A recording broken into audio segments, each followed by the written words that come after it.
This episode is brought to you by the new Disney Plus original series, American-Born Chinese. Based on the graphic novel by Gene Luen Yang, American-Born Chinese tells the story of an average teenager that becomes entangled in a battle with Chinese mythological gods. This star-studded cast includes Academy Award winners Michelle Yeoh and Ke Huy Quan, plus Daniel Wu, Jim Liu, and Ben Wang. American-Born Chinese, premiering May 24, exclusively on Disney Plus.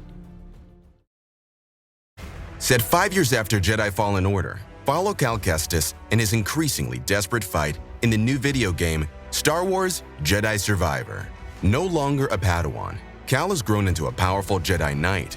As the memories and expectations of the Jedi Order weigh on him, his crusade against the Empire has only become more perilous. But how far is he willing to go to save those closest to him? Star Wars Jedi Survivor is available on April 28th and is rated T for teen.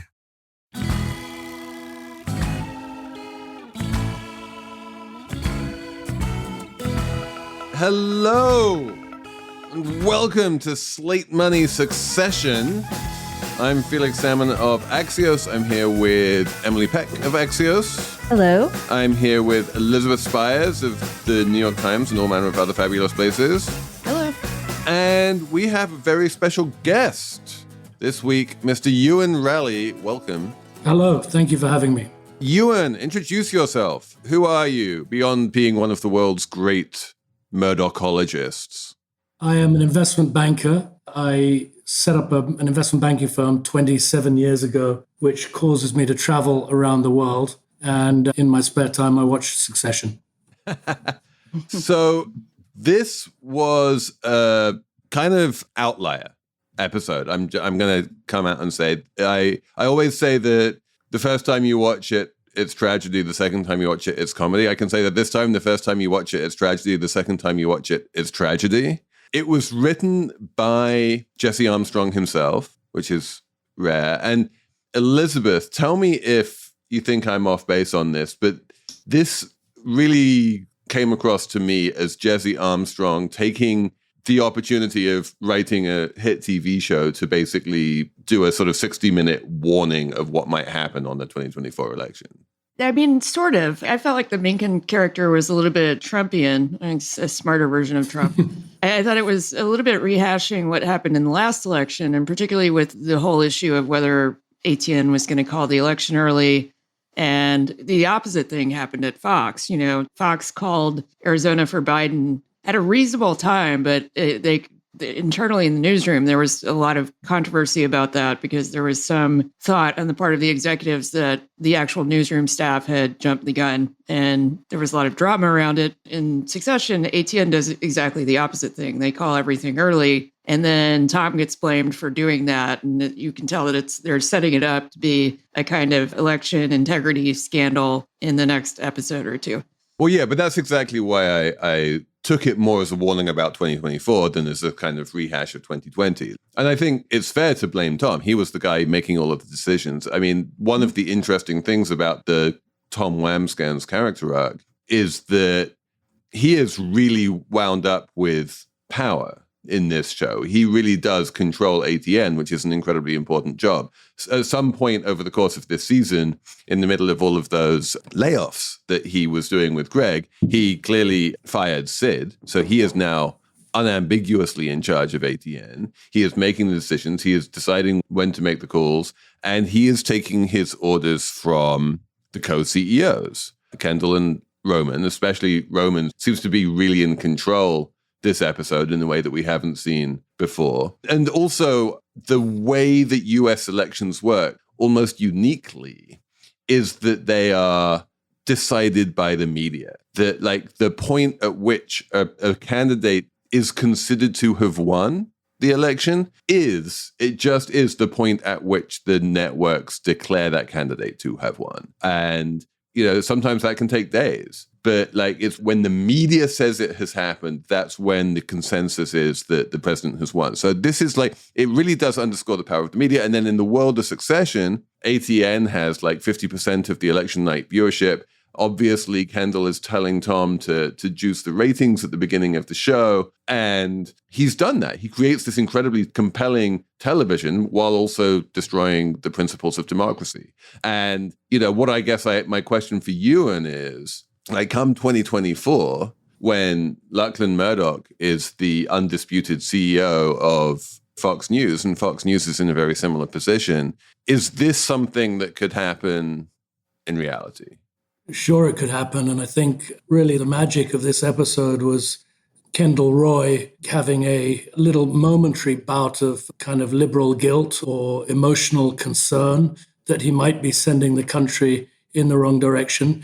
And at the same time, Roman is rather sarcastically saying, oh, it's all about the kids. It's all about the kids. Kendall is saying he is actually concerned for once about his daughter. And so I think, that reflected, I think rather accurately, maybe the concerns that people who are in the Fox orbit have, they have to balance the business, and presumably they have some human consciences as well. Do you think Lachlan has a human conscience? Yes, for sure. For sure he does. And I think his friends are, again, I think this is something that Succession gets right, which is their friends are all liberal coastal elite sophisticates. And so any time that they make a hard-nosed business decision that's potentially jeopardizing their social lives and their human interactions outside of the Fox arena. The received opinion among Murdoch watchers is that Lachlan is significantly to the right of Rupert. Would you agree with that? I'm not sure that's completely right. I think the younger generation will have some sense of, the environment, which nobody in the older generation has. I think Lachlan may be the Roman character in this episode, although in many ways he's more like Kendall, I suspect. Emily, what's your big picture take here? Well, first, just to respond to what you said earlier, Tom Wambsgans has no real power here. He's not taking command of anything. He's taking orders, just like you said, from these brothers. It's clearly the brothers calling the shots. And the striking thing is, of course, that these two comically inept CEO bros, and we can talk about debate if they're inept or not, are deciding who wins the US presidential election with really no care at all and no sense of responsibility or sense of journalistic responsibility. And that this is like they're running a news outlet where no one has a spine at all. Like at first you think this Darwin fellow that they introduced in the episode who, clearly knows all the standards and kind of has been running election nights for a long time. You think, oh, he'll stand up, maybe resign or something. But he quickly comes around. Maybe it was the wasabi in his eyes to the brothers, to doing what essentially Roman wants and what Mencken wants. Roman's sort of a Mencken puppet a little bit in this episode. So, no one in the newsroom has a spine. It just seems like it's all out the window. You think maybe if Sid hadn't been fired, it could have gone another way, but I'm not so sure. And if I was doing power rankings on this episode, I would say Roman won. Totally. Kendall came across to me as weak. Like, I guess he cares about his daughter, or he did for like a microsecond, but he was more concerned with Roman having a relationship with this potential president than he was really with his daughter's anything. Shiv, she really cocked it up. By the end, she's crying and swearing revenge, but she comes across just at the bottom of the heap here. She finally tells Tom she's pregnant, and that goes over not well at all. It's just like a total failure of, information is a bottle of fine wine, and Shiv kind of screwed up her pour with that one, I think, So yeah. Tom definitely, you might disagree with me about the power of Tom, but I think it's clear that he has more power than Shiv does in this episode. Yes, well, that's he also true. has a baseline of kind of medium competency all the way through it. He's trying to adhere to Logan's standard about keeping the kids out of the bullpen so that there's some separation between the owners and what's happening there. When Khan comes in, he says, Khan, you can't be in here. And he's trying to manage all of this while he's managing the family infighting. And in the middle of the chaos, Shiv pulls him aside and says, I'm pregnant. As somebody who's done election night coverage, I had a moment of sympathy for Tom when that happened. Like, why do you have to do this now? And he's juggling like 3 phones as well, which is just such a great little thing. He's like, Shiv, I have 3 phones all blowing up in my hand. This is not the time to tell me that you're pregnant. But none of these people have any kind of like core ethics or standard or any core principle to act on. So they're just like bouncing all over the place. And it just came across quite clearly. And I think Tom was completely incompetent leader of this newsroom on election night. I think we can say that pretty clearly, despite his having 3 phones, you know? Emily, the reason I think it's compelling is because each of those characters probably believes himself or herself to have a moral core, but it's pretty clear that they're just looking out for themselves. And the question of whether Tom has any power, I think he's constantly juggling who's going to win this. Should I be in the Mattson camp? Should I be in the Shiv camp? Do I have a chance of really getting powerful and rich and staying with Shiv? Do I have to align myself with the Ken Roy camp? He's particularly self-interested. He's not juggling that. He has thrown in his lot with Roman. I mean, that I think is pretty clear. The way after Shiv tells him that she's pregnant, he kind of walks past her without saying a word and gives her a glance and is just like, I don't even have any time for you. And he clearly, with the 3 siblings standing there in the room, 2 of them, the 2 co-CEOs telling him, okay, we're going to call it. Shiv saying, don't do it. And he barely even listens to her. He ignores her. He's like, I am 100% part of this company. I am taking my instructions from the CEO. I'm going to, call Greg and tell him to make the call. And he's in the chain of command and he's playing an executive as best he can and not completely incompetently. And one of the jobs of, an executive is to take orders from the CEO and, communicate it down the chain. And that's what he does. And that is him becoming the high-ranking corporate executive who ultimately makes the decisions, at least one step down from the CEO, making the decisions in the chain of command. So I'm not sure that I agree with Emily on his sort of incompetence here. Obviously, when the touchscreen goes on the blink and he runs around in a coke-fueled sort of hyperactive, useless circle shouting at people, he's not really being very constructive or helpful. But by the same token, I think he does take responsibility for making these decisions. And when the rival TV stations start putting up stories about how Tom Wamsgans called the election too early, like they were right. Like on some level, he does have that responsibility. He knows he has to take it. In the prior season, he was saying, okay, fine, I'll go to jail for all these mistakes the family have made. He sort of knows that's the price that he pays for actually being on the inside and keeping what power he does have, I think. I'm expecting some twists and turns. I suspect that Ken Roy, it looks like Roman is the king of the heap this week, but I suspect Tom and Shiv may hatch a comeback.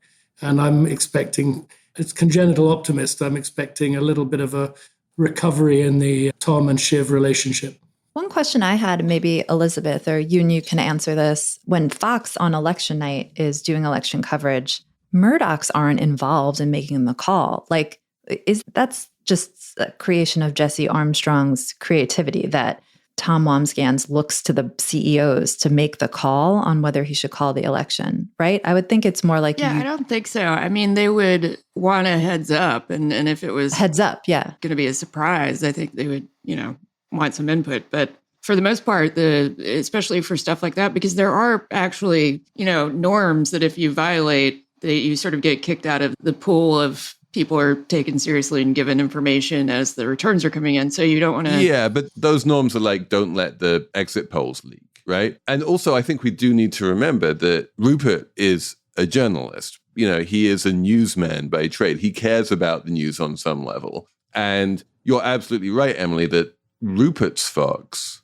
has a relatively strong, not enormously strong, but like it exists, sort of Chinese wall between the News Corps or, Fox News corporate headquarters and the newsroom. But is it fair to assume that like Lachlan, who's much less of a journalist, much less of a news guy, doesn't have newsprint running through his veins, would think the same way?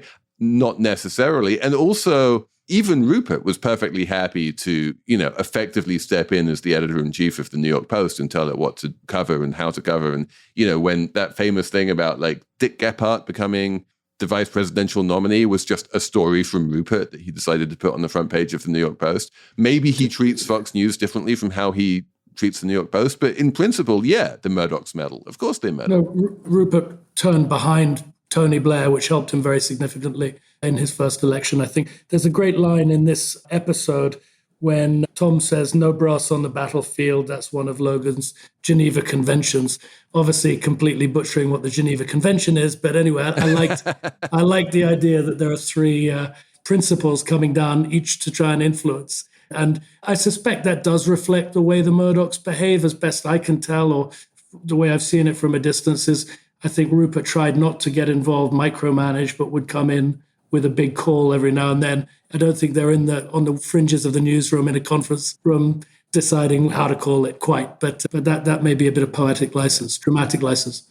But the classic Roman Roy power move, which is literally the most cunning piece of power politics that Roman Roy has ever played in 4 seasons of Succession, is when he leaves the room and tells his siblings that he's going to take a shit. And instead, he goes down to the newsroom floor and basically tells Mark Ravenhead to start, saying that, Wisconsin has been won. And he just freelances this, and Mark Ravenhead obviously jumps at the opportunity to be able to do this. And that was Roman just absolutely crushing the wavering, lily-livered liberal sensibilities of his siblings right there. Well, I think that's also, the Roman's arc in this season in particular, he increasingly becomes more aggressive, less charming, more impulsive. And there was that exchange that he had with Kendall in one of the conference rooms where they're talking about steak and chicken. And Roman says, you never let me win. I always wanted steak and you guys wanted chicken when we were little. And Kendall says, so all of this is that you're mad that we had so much chicken when we were a kid. And he explains that the reason why they never let him win, he's like, you were always throwing these tantrums. And we were afraid that if we let you have the steak, that you would think that the tantrums were sort of an effective tactic. But Roman's been throwing tantrums for the last 3 episodes. He fired Jerry impulsively, and he's just asserting power in this kind of like steamrolling way. And so I think that, leaving to go just tell Ravenshead to go ahead and call it is in keeping with his development, where that kind of tantrum aspect of his personality, it really drives the way that he behaves as a manager. He's definitely being reckless, but he's also correctly, in a Machiavellian way, calling the power move when he has the chance. He becomes quite graphic. He says, if we don't call it now, we're going to be the most dickless eunuchs in Cucktown. He says he's going full Breitbart on his brother. And then, and his decision, and he actually quite explicitly says to his siblings what his decision is, which is, quote, let's just jam our heads in the bosom of history and blah, blah, blah, blah, blah. Like, he's like, yeah, he's diving in. He's seizing the moment in a way that makes 100% business and commercial sense, given his strategic aim of preventing the Gojo takeover of Waystar Royco, right? Because he has a cast iron, what he thinks is a cast iron promise from Mencken that the merger will be blocked. Obviously, given the timeline of this show, Mencken is not going to get sworn in to block the merger by the time season 10 comes around. So I suspect that's a moot promise, and that the Gojo acquisition will blow up as the India numbers get revealed at some point, possibly in the next episode. If I were Madsen and I watched that all play out, I would not want ATN or anything to do with this company anymore. Like, I feel like manipulating the results of a presidential election is a good reason to get out of a deal, or perhaps I'm naive. I don't think Madsen is buying ATN. I don't think he really cares. He wants to. Like, he would like to buy ATN. He obviously, wanted to pay a premium to get ATN, but like what he really cares about is the ratings, right? It's just like the number of people who watch it, the number of cable distributors in America who pay $3 per subscriber per month to Waystar Royco to be able to carry ATN. And he wants to turn ATN into a Gray Bloomberg thing, right? So like, if ATN is terrible right now, I don't think that's reason for him to stop wanting it. This podcast is brought to you by TD Ameritrade. There's a lot of noise from so-called social media finance gurus. Get a grip on the information overload hype and take control of your investing education with TD Ameritrade. Their fully immersive curriculum gives you tools to match your preferred style of learning. all backed by an industry-leading brokerage rated best-in-class education 2022 by stockbrokers.com. Learn more at tdameritrade.com/education resources.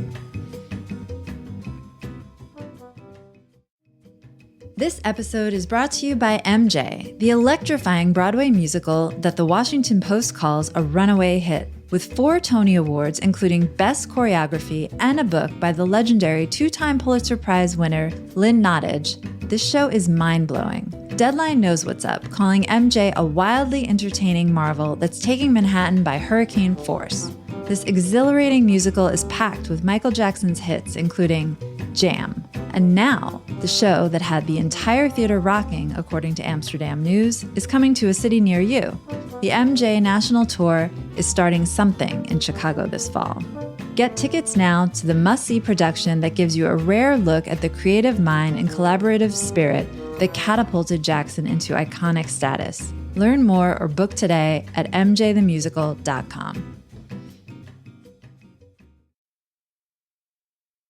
I was going to ask if we could please talk about the new Greg in this episode. He has a new relationship with Matsson as a normalist and has seemed to really cultivate that new relationship. And I feel like if, again, with power rankings, Roman's on top, but Greg is shifting slowly upward. Although Tom does try to rank him back down to Gregging, he still seems to have a little more power than he used to. They're all insulting Greg all the time, and they've got harsher when they're busy on election night. They're all particularly insulting to Greg. I think there's some foreshadowing here. And when I'm predicting the future arc of the show, I like Shiv and Greg to come into power. And I think from the liberal viewpoint, maybe Shiv's going to win in the end. But Greg, who says at the beginning of the show, he says, I'm feeling pretty good. When Tom's like, no, of course I'm tense. This is a tough situation. And there's a moment where Greg takes a beat. He steps back and he says, I'm feeling pretty good. In what is the shortest pre-credit sequence of the show. Like, it's just like, boom. Greg feels like he has some information. Maybe even Tom's teaching him how to guard that information. Or I think rumors of Greg's demise may be overblown. I like him for a comeback. Yeah, but he keeps hilariously overplaying his hand. And so when Shiv corners him in the closet and he admits that he knows about her and Matsson and he tries to extort her and he says, silence is golden, but how golden? And Shiv says, and Shiv completely just ethers him. She says, the deal she offers is not very appealing. She says, how about I offer to let you keep all of your internal organs on your inside instead of pulling them out of your asshole? And then he backs off.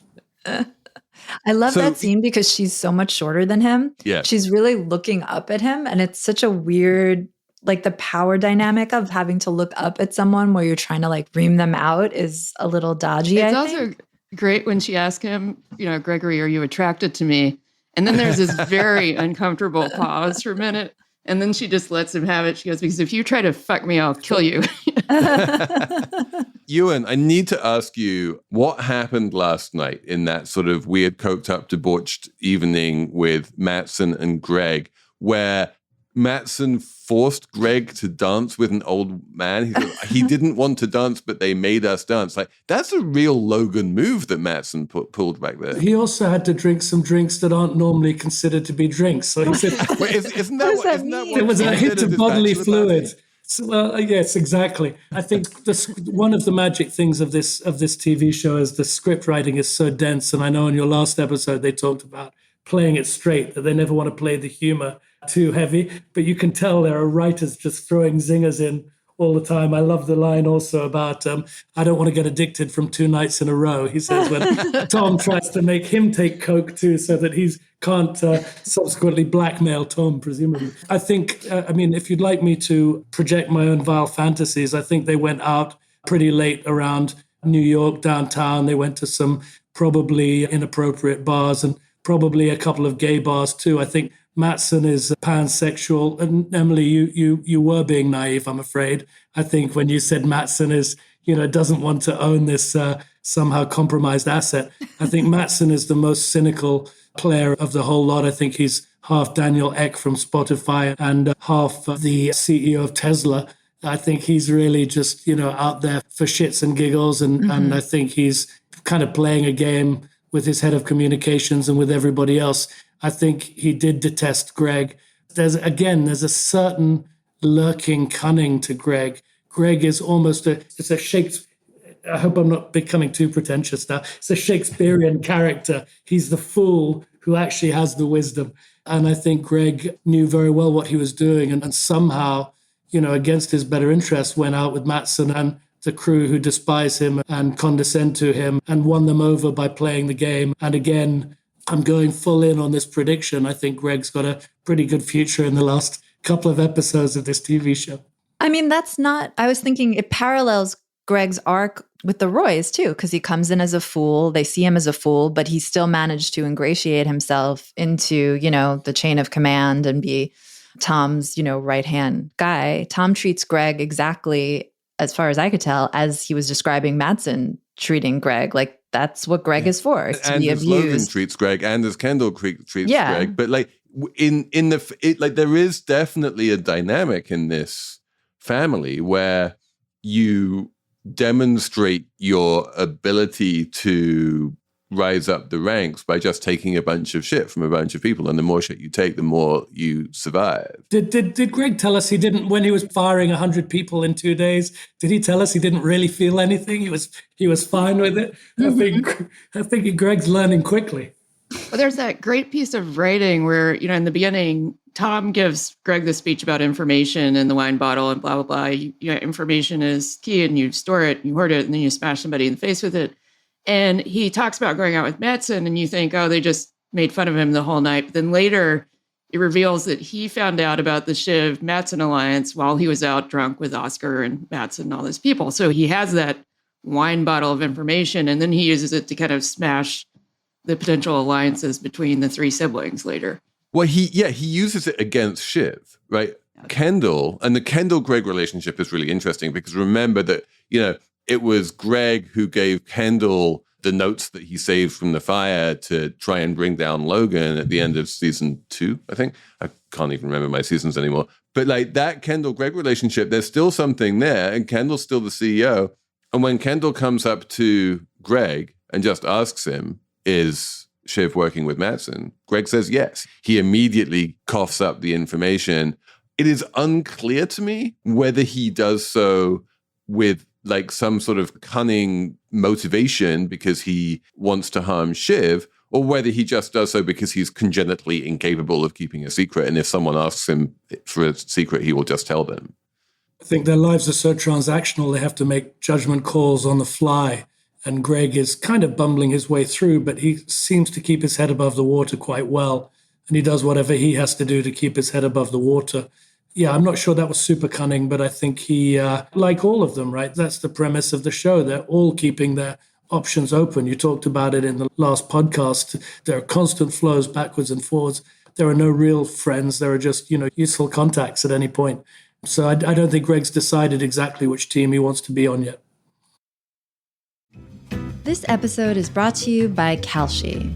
Kalshi is the first fully regulated financial exchange that allows you to trade a new type of asset class, event contracts. With event contracts, you can trade directly on a variety of economic and financial factors, including what inflation will be, how federal interest rates will change, whether the debt ceiling will be raised, or if TikTok will be banned. Kalshi has hundreds of contracts, including more traditional assets like contracts on the S&P and NASDAQ, as well as FX markets. Kalshi's event contracts can help you protect your portfolio by hedging against specific risks or allow you to profit from being right about where the world is headed in targeted ways. Embrace the future of trading by signing up today. Visit kalshi.com/slate to claim your $15 credit now. Again, that's kalshi.com/slate to claim your $15 credit now. This episode is brought to you by Bank of America. If you own or operate a business, whether it's a local operation or a global corporation, partnering with Bank of America could be your smartest move. By teaming with Bank of America, you'll enjoy exclusive digital tools, award-winning insights, and business solutions so powerful you'll make every move matter. Position your business to capitalize on opportunity in a moment's notice. Visit bankofamerica.com/banking for business to learn more. What would you like the power to do? Bank of America N.A., copyright 2023.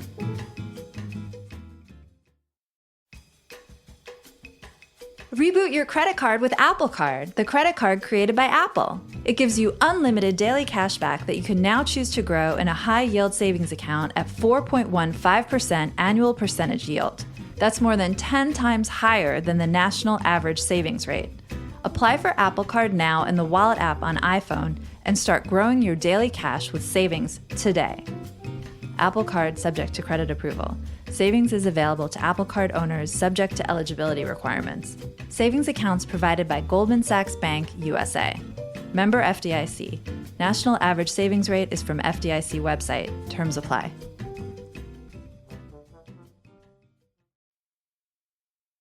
Let's talk about the biggest fuck up in the episode by far, which is when Kendall asks Shiv to call Nate. She doesn't. She just pretends to call him. And it's like, just fucking call him. Like, even you can lie about what he tells you, you can make something up, but like, at least call him. You know, that was just Shiv just on self-destruct mode. Yeah. She could have just called him. She could have even said, listen, my brothers want me to ask you this. Yeah. That's, I think, how I would have played it. And then, fudge the answer a little bit. But it was so obvious that she was lying. It was almost like self-sabotage. Her whole trajectory in this episode felt like self-sabotage in some way. Yeah, she starts off low and gets lower over the course of the episode. She achieves nothing. She just loses. Give her a break. She's got a lot going on. Her father just died, Felix.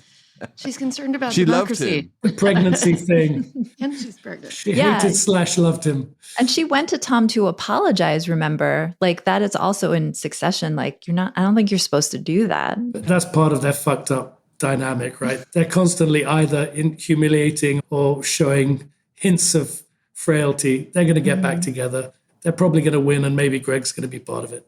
And she even screwed up because she had gone to Kendall and Roman and said, Tom can't be trusted anymore. And they immediately had her back. And in maybe like the following scene, Tom said something to Shiv, like, you're getting hysterical, which they say to her on multiple occasions in this episode, which was sort of interesting.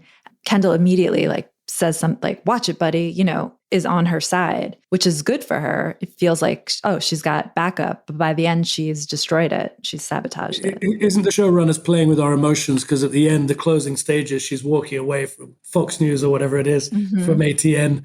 And she's on the phone to Matsson and she swears revenge. Right. The fascinating thing is there was a brief minute, right? So Kendall and Roman gave her an offer on the private jet. Like, do you want us to fire Tom? And she demurs. She's like, yeah.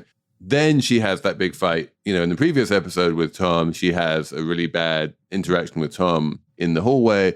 And she's really angry at her soon-to-be ex-husband. And they make the same offer a second time. They're like, do you want us to fire him? And this time she's like, yeah, I think I do want you to fire him. And they seem perfectly okay with that and wanting to fire Tom. But she can't keep that alliance with her brothers for long enough for that to happen. Like, the weird thing is that Tom was, one breath away from getting fired. And it's only because Shiv fucked up on that phone call to Nate thing that he didn't get fired. But she's Elizabeth Murdoch. She's disparaged as a woman. There's a heavy laden hint of sexism through all of this. The two brothers said that they were going to take care of her and include her in every decision. They've completely blown through all of that. She's absolutely morally right to be plotting against them. Okay, so Euan, since you know these guys personally, tell us about the parallels between Shiv, Tom, and Elizabeth and her, Matthew Freud, her ex-husband. Well, the Matthew Freud thing is pretty dysfunctional. I don't know what kind of lawyers you have review these before they go out, but Matthew Freud fathered a baby by Elizabeth's best friend. And Elizabeth, the best friend, didn't say who the father was, and Elizabeth held the baby and was very supportive of her best friend's single mum, and quite quickly discovered that Matthew Freud was the dad. I think Matthew Freud's a lot more slick than Tom. Tom is sort of clunky, right, in this show, and although he has a certain cunning, Matthew Freud has more cunning and maybe even less scruples. But the interesting thing is for Elizabeth, I think she's always been on the fringes, and she had some success in the TV arena. But I think there was always a suggestion that she probably wouldn't take over because she was a girl and it should probably be a boy. I think we're seeing a lot of echo of that. And I think, I'm looking forward to finding out how woke the showrunner is, because if he's woke, the woman's going to win. And the conventional modern TV, book, movie arc in the United States today is the female character has to come out on top. So now I'm being a little cynical, but I think there's a really good parallel there. I don't know if you've talked about this in the podcast, but one of my favorite news stories of the last year is the idea that in Rupert Murdoch's latest divorce settlement from Jerry Hall was, as one of the clauses of the settlement, Jerry Hall purportedly had to agree not to discuss any biographical ideas or any show ideas with the writers of Succession. That was part of her divorce settlement, which I think goes to show how closely this does mirror the psychodrama that's the Murdochs. And I think Shiv is Elizabeth for sure. There was definitely a lot of misogyny running through this episode with the way Shiv was treated in those boardroom meetings, calling her hysterical, telling her to calm down, portraying her as crazy. And she acted it too in a way where she was getting choked up a lot, and that was intentional, I think, intentionally kind of playing up her weakness in this world, at least according to these people in this world. There was also a rumor some time ago that Lachlan had accused his brother James of leaking stories about the family to the writers of the show. I've met them all a few times. I'm not close to any of them, but people who know them better tell me the parallels are uncanny all the way through. And I think when real life is so juicy, it's a rich mine of information for the showrunners here.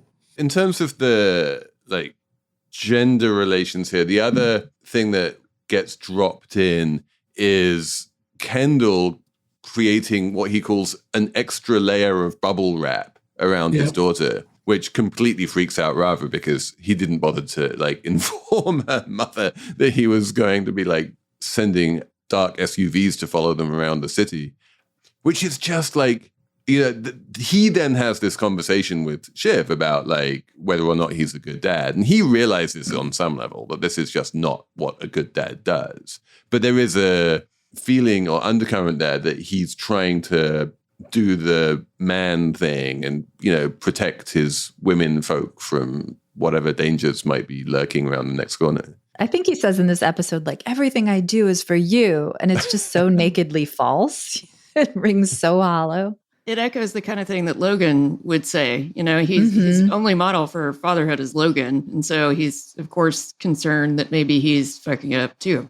Which is he's conscious about, right? He has that line to Shiv about the poison dripping through or something. Yes, good line. I don't think we should simplify it too much because I think both things can be true. Again, I believe these characters really think they're doing the right thing and they get caught up in their venal self-interest and their appalling amoral behavior. But at the same time, Shiv tells her brother, Kendall, you're a good person, right? And so they're trying to live human lives throughout all of this.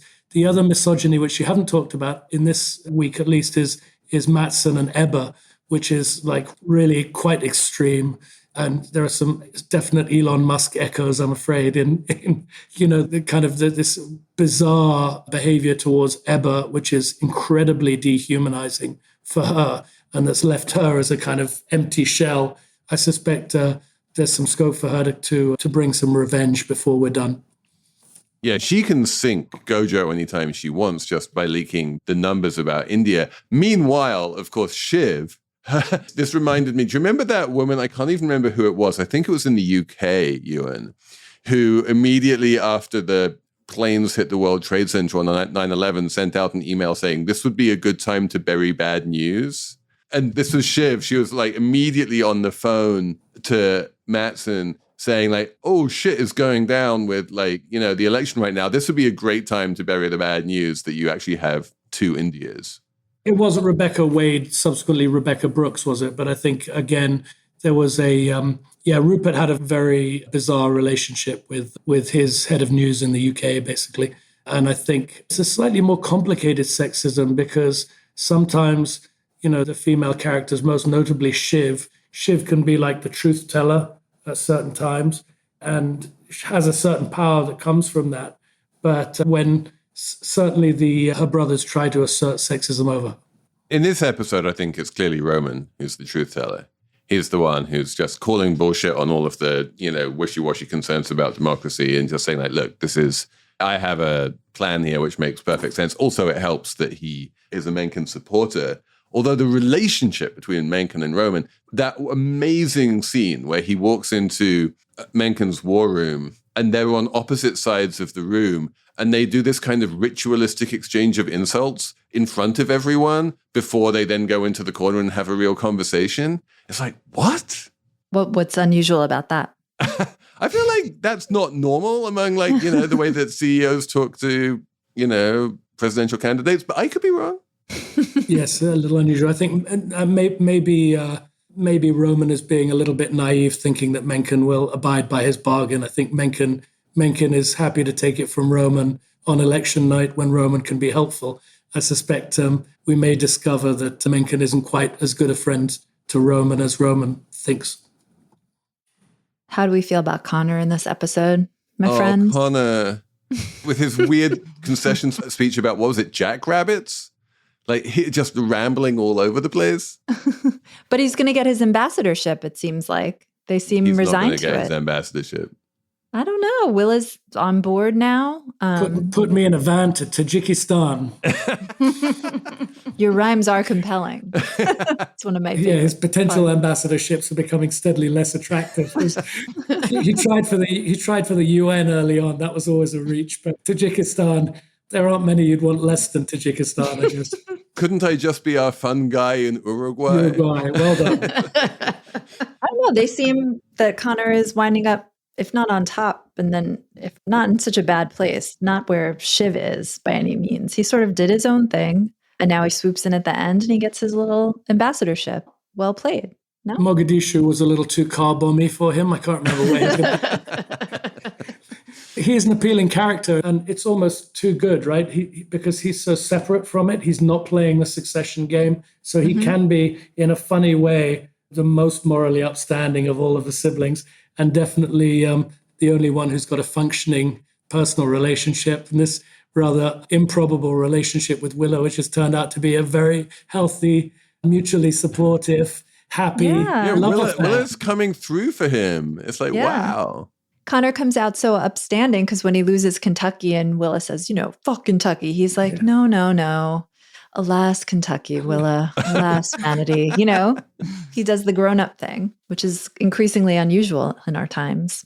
Okay, so favorite lines, Elizabeth? Any standouts in this one? Yeah, mine was when Tom asked Greg to get him coffee, and Greg says, I don't get coffee anymore. And then Tom goes through this escalation of what's going to happen if he doesn't get coffee. And he says, if I get drowsy and I miscall Colorado, instability, then the U.S. loses Colorado, China spots an opportunity, invades Taiwan, tactical nukes, fucking shit goes kablooey, and we're all back to amoeba. It's a long way back from pond life because you failed to get me a double shot. I like bodega sushi. Are you insane? That bodega sushi had that turned out to be the Chekhovian gun. That caused the wasabi in the eye. Became a central character. I wasn't expecting the sushi to play such a central role. That scene was wonderful when he pours the LaCroix, the lemon. It's LaCroix. It's natural. It's medical. It's not that lemony. It's just a hint of lemon. Emily, favorite line? Again, I really like Connor this episode. So from his concession speech, I happen to be a billionaire. Sorry. But honestly, America, you flunked it. I guess you're going to have to find some other poor mooks paps to suck on. The corrupt bipartisan system zombie marches on. Yeah. Maybe there were. Sorry. I mean, I really did feel like Jesse Armstrong was in full-on tragic mode here. And weirdly, my favorite line, I think, was the no line at all, where ATN calls the election for Mencken, and you just see these shocked expressions on the faces of a bunch of, right-wing or presumptively right-wing people in the ATN headquarters, whether it's Shiv or the producers in the room or, and then eventually we have Rava crying on the phone when she's talking to Kendall. Like, the enormity of what ATN just did is sinking in, and ATN is presumably winning the ratings war by making this incredibly huge announcement, and no one is happy about this. Everyone in the room is seeing Mencken being proclaimed the president-elect, and they're like, holy shit, what the fuck have we just done? And then he winds up, and then we move on to his like crazy dog whistle racist acceptance speech. It's a decision made by a guy on coke, and then an impulse decision made by a guy on cocaine. And then the end of the episode is just coming off the cocaine, basically, for everyone. There's a nice irony when Mencken is saying, what is he, a clean broom? He's bringing back a clean, non-transactional, no compromises. And you see them looking aware that they've just tried to do a deal with him. They think they've done a deal with him. We'll find out.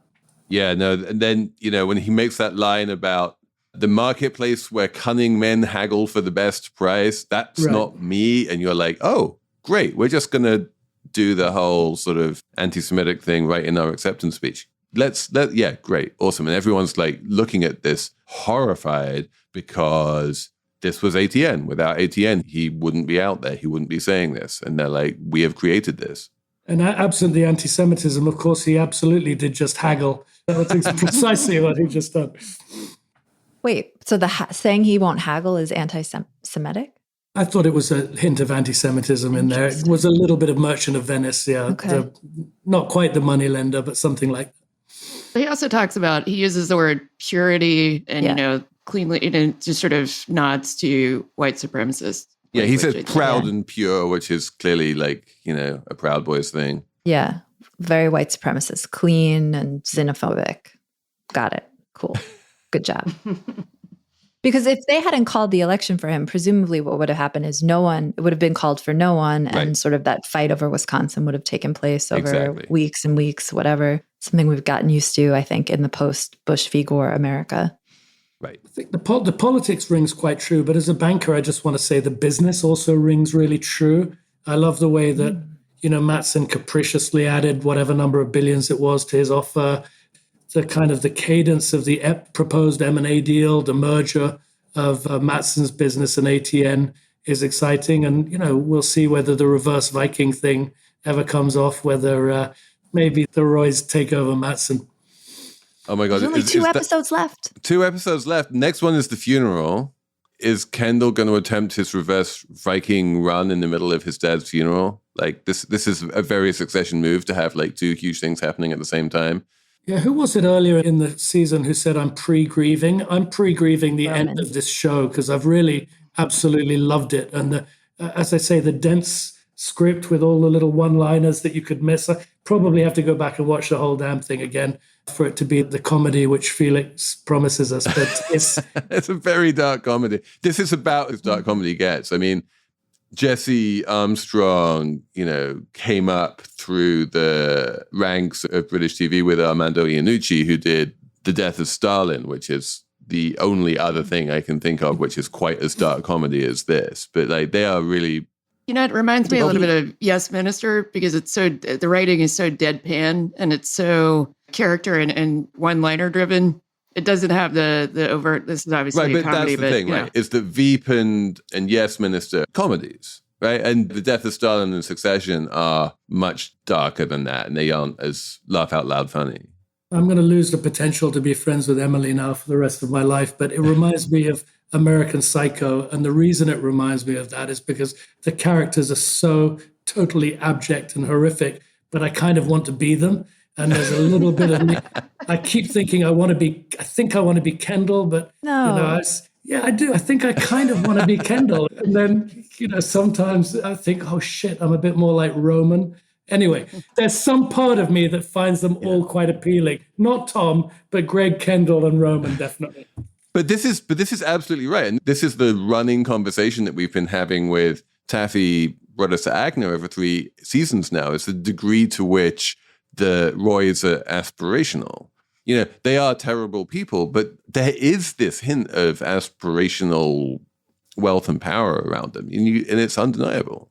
I do investment banking in the fashion industry, and this notion of the quiet, it's become a cliche now, the quiet luxury of their clothes has permeated the discussion of investment activity going into the luxury goods business and the apparel business.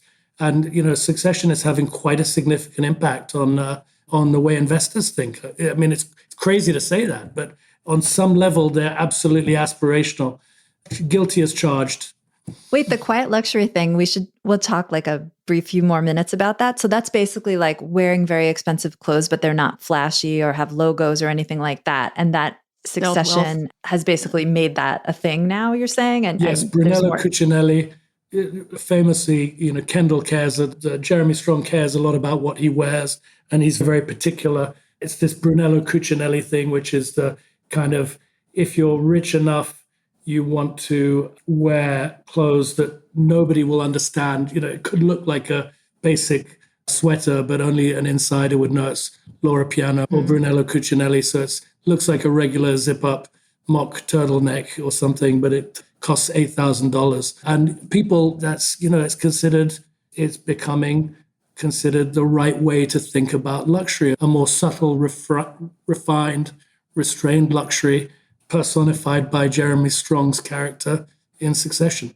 That's so American that you have like this show about like the worst people ever, and then people aspire to look just like them, and a whole American industry dream. is pivoting to be like them more. That's the American dream to behave so badly as the Roys. I had my book party this week, and the financier turned up wearing a very lovely sort of sport coat, which turned out to be made of boiled cashmere, which is apparently a thing. And when I complimented on him and said it was the thing I was most jealous of on the whole party, he said, yeah, the thing is, it's the second most expensive material object I own after my car. He's like, that is how expensive these things get. I think Isaia in Naples has really run with the boiled cashmere thing. Yeah, it's a very exciting trend in menswear. They boil the cashmere? Why? It gives it a little extra texture. Interesting. You wouldn't notice unless you notice. You don't know unless you know. If you know, you know. Euan, thank you so much for coming on this show. This was absolutely mind-expandingly awesome. What a pleasure to be on the podcast. You're doing God's work, and this is such a wonderful show. Thanks for letting me chit-chat about it. We will be back on Saturday with regular Slate Money. We will be back next Monday with episode 9, which looks like it's going to be Logan's funeral. Presumably there's only one Roy dying in this season. And yeah, many thanks to Euan Rellie for coming on, and many thanks to Jessamine Molly of Seaplane Armada for producing. And we'll be back on Saturday.